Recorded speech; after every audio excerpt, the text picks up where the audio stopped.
آئیے پنجاب اور پنجابی قوم سے آپ کا تعارف کروائیں۔ موجودہ دور میں موجود دنیا کی سب سے قدیم مذہبی کتاب رگ وید کو مانا جاتا ہے۔ رگ وید ہندو مذہب میں بہت اہمیت رکھتی ہے۔ یہ قدیم کتاب پنجاب میں لکھی گئی۔ رگ وید میں خدا اور خدا کے ایک ہونے کا تصور موجود ہے۔ رگ وید میں خدا کے بہت سارے اوصاف بیان کیے گئے ہیں، جیسا کہ برہما۔ برہما کا عربی میں مطلب ہے خالق۔ رگ وید میں ایک اور جگہ خدا کے لیے وشنو لفظ استعمال کیا گیا ہے۔ وشنو کا عربی میں مطلب ہے رب۔ قدیم کتاب رگ وید میں پنجابیوں کو پنج جٹا، پنج کرشتی، پنج آل لکھا گیا ہے۔ رگ وید کے مطابق موجودہ پنجاب 7 دریاؤں کی نسبت سے سپت سندھو یعنی 7 پانیوں کا دیس اور پنج نند یعنی 5 دریاؤں کا دیس بھی کہلواتا تھا۔ قدیم کتاب یجوروید میں ایک بزرگ ہستی منو کا ذکر ملتا ہے، جنہوں نے طوفان نوح کے بعد مشرقی پنجاب کے علاقے منالی میں سے آریہ نسل کی تہذیب کا آغاز کیا۔ منو کے 3 بیٹے کرما، شرما اور چاپتی تھے۔ منو نے ہی منو سمرتی کا قانون بنایا، جو کہ سناتن دھرم یا ہندو دھرم کا اولین سماجی و مذہبی قانون تھا۔ سکندر کے سرکاری تاریخ دانوں نے پنجاب کو یونانی زبان میں پینٹو پوٹامیا لکھا ہے، اور بقول سکندر کے تاریخ دانوں کے پنجاب میں اس وقت 37 چھوٹے بڑے شہر اور قصبے موجود تھے۔ رگ ویدا اور یجر ویدا کے مطابق گنگا اور جمنا کے مغربی کناروں پر تہذیب کا آغاز کرنے والے کورو اور پنچالا تہذیب بھی پنجاب کے لوگوں نے آباد کی۔ رامائن کے ہیرو شری رام کی ماں اور شری رام کے والد راجہ جسرت کی دوسری بیوی اور بھرت کی ماں ککئی دونوں پنجاب کے شاہی گھرانوں سے تھیں۔ نیز شری رام کے 2 بیٹوں لو اور کش کے نام پر ہی موجودہ شہر لاہور اور قصور آباد ہے۔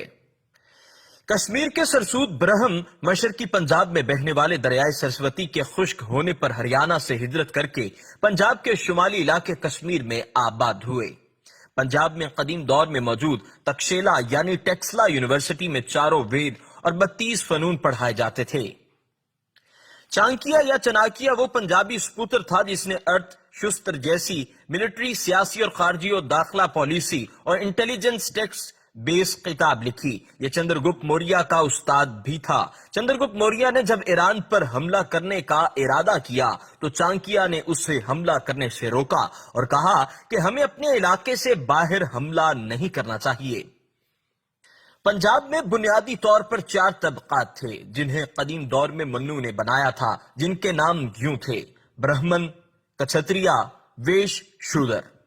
یہ ایک ہی آریہ نسل سے 4 انتظامی طبقات بنائے گئے تھے، جن میں برہمن کے ذمے مذہب اور علم تھا، کچھتریا کے ذمے طاقت و حکومت تھی، ویش کے ذمے کاروبار معیشت تھا اور شودر کے ذمے آرٹ تھا۔ لیکن پھر وقت کے ساتھ چلتے رہتے ان میں یہ تقسیمیں قدرے گہری ہوتی گئیں اور باہری حملاوروں کے آنے کے بعد ان کی افادیت مزید کم ہو گئی تھی۔ یاد رکھیں، دلت اور شودر میں یہ فرق ہے کہ دلت ہندو دھرم سے آؤٹ ہوئی کلاس کو کہا جاتا ہے، یا اس کلاس کو جو اس سناتن دھرم کو مانتی نہیں، یا کہہ لیں کہ دلت ہندو دھرم کے کافروں کو کہا جاتا تھا۔ پنجاب اور پنجابی قوم دنیا کو تہذیب سکھانے والی سب سے پہلی دھرتی اور قوم ہے۔ پنجابی قوم نے ہڑپا تہذیب کی بنیاد رکھی اور اس کو اپنے عروج تک پہنچایا۔ ہڑپا تہذیب میں علم، ثقافت اور فن اپنے وقت میں دنیا میں سب سے بہترین تھے۔ دنیا کی سب سے پہلی یونیورسٹی پنجاب کے شہر ٹیکسلا میں قائم ہوئی، جہاں جدید علوم پڑھائے جاتے تھے۔ اس تکشیلا ٹیکسلا یونیورسٹی میں دنیا کے نامور لوگ زیر تعلیم رہے۔ رب کے فضل سے پنجابی قوم کے لوگوں نے حضور صلی اللہ علیہ وآلہ وسلم کے اعلان نبوت کے ساتھ ہی اپنی مرضی سے اسلام قبول کرنا شروع کر دیا تھا، اور وقت گزرنے کے ساتھ جلد ہی پنجاب مسلم اکثریتی خطہ بن گیا۔ 1941 کی مردم شماری کے مطابق متحدہ پنجاب میں مسلمان پنجابی 53%، ہندو پنجابی 29% اور سکھ پنجابی 15% تھے۔ اس وقت پنجابی زبان پوری اسلامی دنیا میں مسلمانوں کی تیسری بڑی زبان تھی۔